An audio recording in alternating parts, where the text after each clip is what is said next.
Very good morning friends. இன்றைக்கி காலையிலே நான் கார்டன் பக்கம் வந்துட்டேன். நான் பிளான் பண்ணின பிளான்ஸ் எல்லாம் நல்லா க்ரோ ஆகுது. ஸோ அதெல்லாம் கொஞ்சம் பார்ப்போன்ட்டு வந்தேன்.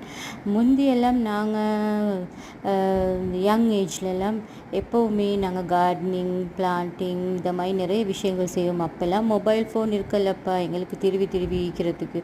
ஸோ நாங்களாம் எப்போ பார்த்தாலும் கார்டனிங், ரீடிங் இப்படி தான் நாங்கள் எங்களோட காலத்தை கழிச்சு கொண்டிருந்தோம். ஸோ இப்போ கூட எங்களுக்கு அதிலெல்லாம் ரொம்ப இன்ட்ரெஸ்ட் இருக்குது. இன்றைக்கி நான் காலையில் தோசை தான் ஊற்றுவோன்னு நினச்சி தோசை ஊற்றி அதுக்கு சாம்பார் செஞ்சு சட்னியும் செஞ்சிட்டேன். ஸோ இதை மாதிரி காலமெல்லாம் ஒரு காலம் ஒரு மாதிரி தான் போகுது. யங் ஏஜில் ஒரு மாதிரி, இப்போ ஒரு மாதிரி போய்ட்டு கொண்டிருக்கு. யாரெல்லாம் எல்லாம் plants growing, paper reading, books reading எல்லாம் செஞ்சீங்கன்னு கமெண்ட்டில் நீங்கள் சொல்லுங்கள். இந்த இந்த இந்த காலத்தில் உள்ள பசங்களுக்கு மாதிரி இல்லை. எங்களுக்கு அந்த நேரம் பொழுது போக்குறதுக்கு நிறைய விஷயங்கள் இருந்துச்சு. யங் ஏஜில் யாரெல்லாம் இப்படி